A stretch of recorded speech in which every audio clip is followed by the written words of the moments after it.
The culture of public education has taught us to think inside a box that they have created for us. But what if we don't fit in the box? It is not only a proven fact, but completely obvious to any homeschool mom that all children are not alike and they don't learn the same way. So why do we keep trying to stuff our children into someone else's box? A lot of people ask me how I know what to teach my kids. How do I know what they need to know? When I first started homeschooling, I didn't know. So I did the only thing that I did know and immediately started duplicating what the public school did. It was a complete failure. Then I realized I took my kids out of public school because it wasn't working for them. So why was I copying what didn't work? Next thing I tried was box curriculum, where you order a specific grade and they send you all the books and materials you need for every subject in that grade level. The one I used was Sunlight, but there are several others, such as Abeka, Calvert, and Conus. There are a lot of advantages to box curriculum, and there were a lot of things I liked about the Sunlight curriculum in particular. I loved that it was history-based and promoted the values that I wanted to instill in my children. Just starting out, it was a fantastic introduction to the exciting world of homeschooling through great books.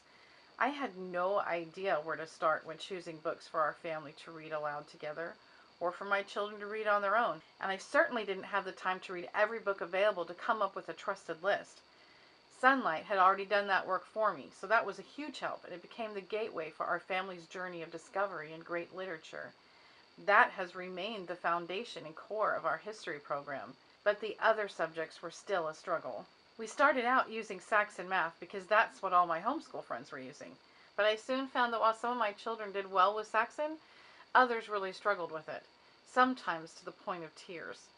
I had the same problem with writing and other subjects as well. I soon found myself on a constant search for that one thing. That one curriculum that would work for the whole family?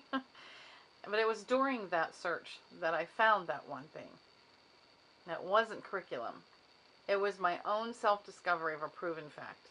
There is no one thing that works for everyone, because no one learns the same way, and everyone's interests are different.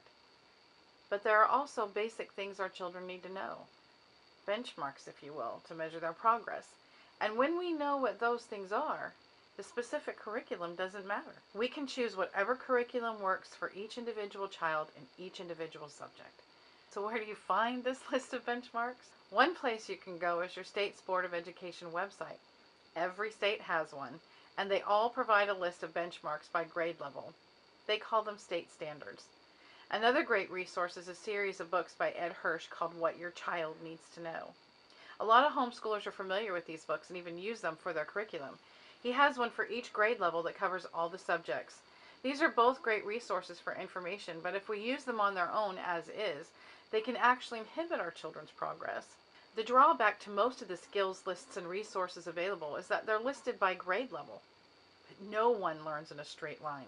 We learn like a zigzag. We may have a child who is at a 5th grade math level and 10th grade reading level. They may be 10 or 14. My goal is to inspire my children to want to learn. And when we give them the freedom to follow their own hearts and pursue their own dreams and interests, they will not only want to learn, they will love learning. And that makes our job a whole lot easier. Of course, there are basic skills and knowledge they need no matter what path they follow. Sometimes that means just passing a test on something they're not interested in, so they can get a scholarship or be accepted into a program they are interested in. I searched high and low for a skills list that took all these things into consideration, but I couldn't find it. So, like a lot of homeschool moms who can't find what they're looking for, my friend and I created it. It's part of the Hearthstone Education Plan developed by Homemakers for America. The Hearthstone Plan is heart-based, student-centered, and parent-guided. The Hearthstone benchmark lists are completely unique. They're divided by subject to allow for the uniqueness of each individual child. And instead of listing skills by grade, we provide a list of skills to be achieved within 3 phases of learning, giving parents a great amount of flexibility when choosing curriculum and assessing each child's progress. They can move in each subject at their own pace with no fear of ridicule or feeling like they're behind. That's why when people ask my children what grade they're in, they always respond, "In what subject?" The Hearthstone Plan benchmarks provide flexibility for all learning styles and allow your children to find and follow their own heart, no matter what homeschool method you use or what curriculum you choose. You can download a quick reference version of the Hearthstone skills list on the Homeschool Moms to Moms website under Skills Tracks. And a more detailed list of the skills and the best resources we found to teach them can be found at hearthstoneplan.org.